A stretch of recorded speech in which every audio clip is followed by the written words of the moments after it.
The second episode moved a heck of a pace, and I don't know whether I left it in the podcast last week or not, but Matt said that this one felt a bit stretched out. The first one felt a bit stretched out, and that they didn't have enough plot. This had almost the opposite problem, where yes, I agree. You were kind of trying to grasp not only where you were in terms of what year it was, where you were in terms of where in the country you were, and where you were in the timeline of the story. But I think Russell T Davies, as we come to expect, managed to pull it off.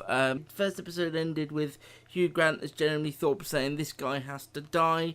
It sort of continued on in that vein, with him trying to convince pretty much everyone he came in contact with and trusted that they need to get rid of this guy. Meanwhile, you just saw things that happened throughout their life, and there was some odd parallels. So Jeremy Thorpe's first wife died in a car accident. He said she'd never been the same after Norman Scott rang the home and told her that he was Jeremy Thorpe's lover. She died in a car accident. Then Ben Whishaw as Norman Scott went to Wales for a bit. Sorry, Luke, it's Ben Whishaw. Is that what you're saying? Because it sounds like you're saying Ben Whishaw. Ben Whishaw, yeah. Yeah, it sounds like... Is it just the way you pronounce it, maybe? But it just sounds... Whishaw. There you go. With a W on the end. Yeah. Yes, so Norman Scott... I'm going to give you a complex now.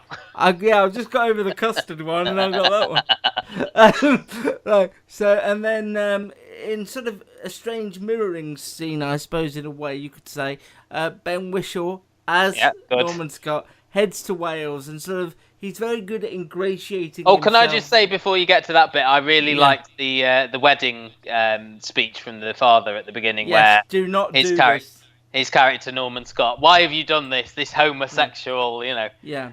My elder daughter's married to Terry Thomas.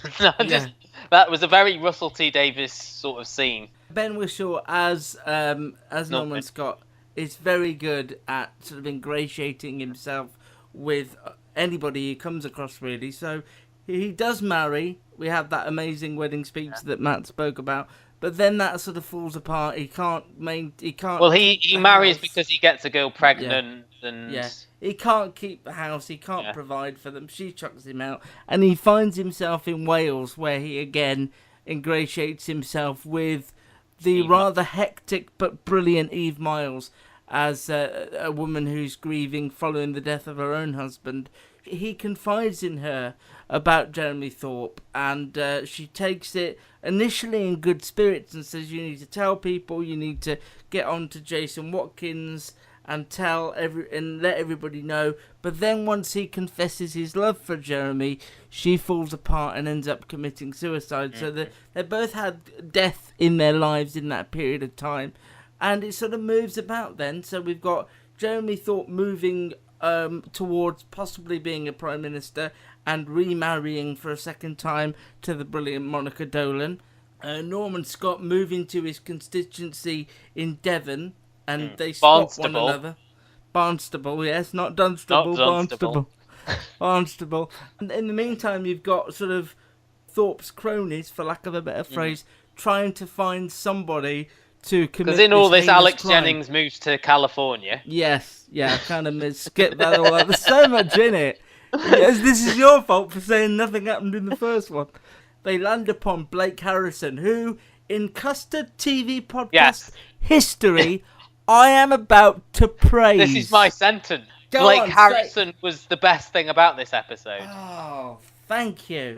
I could not believe it, and it just shows you that I will not just knock for the sake of knocking. This was fantastic. Remember he was in Prime Suspects 1973. Oh, I do. Yeah, but to be fair, everything was bad about that. You can't just blame it on Blake Harrison. So Blake Harrison is sort of this bumbling sort of hitman who sort of is sort of this confident Del Boy-esque character who they sort of trust to do this. And he finds Norman Scott, convinces Norman that somebody from Canada is going to come and kill him and that he needs to be safe. He gives himself a fake name and then forgets it. And then forgets it. This was fantastically funny, and even funnier when you're reminded that this all is a version of something that really happened, and that Russell T Davies had to go through things with a fine-tooth comb to make sure that nobody could rear their ugly head and say get rid of it, because it all happened.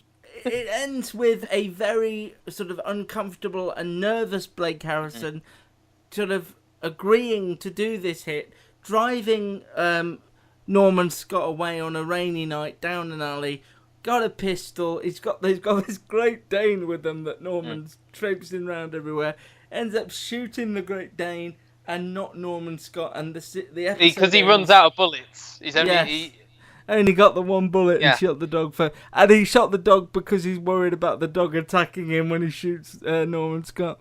But it ends with a passerby finding Norman and the body of the dog, and he says Jeremy Thorpe did this, so we know where the third one's going. The third one's going to that trial that may have made big news for everyone that's old enough to remember it. I really thoroughly enjoyed this. I thought it was really funny. As I said, I thought the pace was very good, because it was silly in places, but it just straddled the line between being too silly that you're like, okay, this is ridiculous, and for me it was just on the level of believability that I could let it go and enjoy it. And I think I haven't enjoyed or laughed at a drama this much in a long time. I thought it was brilliant, and I know the reason we wanted to talk about it was because you were in two minds, and because of Blake Harrison. No, and I wondered whether you'd had that sort of ordeal by innocence moment where you'd watched the second one and enjoyed it more, or whether you still felt like it wasn't for you. It's somewhere in the middle, really. I felt it was too episodic, and you've sort of pointed out there through your recap that there was so much going on, and that's not the fault of the drama. That's the story is very much then this happened, then this happened, then this happened, and we've got a lot to get through. Some of it's important, some of it might not be, but we've got to put it in anyway just for context. I really enjoyed the last, again, like last week, I really enjoyed the last 10-15 minutes. Once he moved to Barnstable and got sort of ingratiated in the town there, I liked the stuff with Jason Watkins as well. I thought that was quite good, the sort of political manoeuvring. But a lot of it did feel very sort of, this is happening now, this is happening now, this is happening. I like the script. I think Russell T Davies does a good job on the script. I'm still not entirely convinced by Hugh Grant. I like Ben Whishaw, but Hugh Grant, I don't know. I'm not sort of taken with Jeremy Thorpe in maybe the way that you should be. I'm not sure how you should take to him. I really like Ben Whishaw. I really like Jason Watkins in this. And Blake Harrison, who really surprised. It was a bit of a revelation, wasn't it, really? Anyway. A revelation. For an hour's drama and a really top script, and we didn't even mention how good I thought Eve Miles was. I thought she was really good. That's the bit where the episode dipped for me, the bit in Wales. I mean, it did lead to the Jason Watkins bit, who I think is great as this sort of like rival, this sort of less charismatic rival who thinks he should be waiting in the wings to sort of take over. Well, you get the impression that Jeremy is sort of losing his grip now on politics and things like that, and he missed his chance to sort of capitalise on getting a position in the cabinet, and now he's losing votes and things like that. And are you sticking around for? I will do. I'm not as into it as you are, I would say that, and a lot of people seem to be. Okay, well that concludes A Very English Scandal on Sunday night. What did I do? What did I call it then? A Very English Scandal.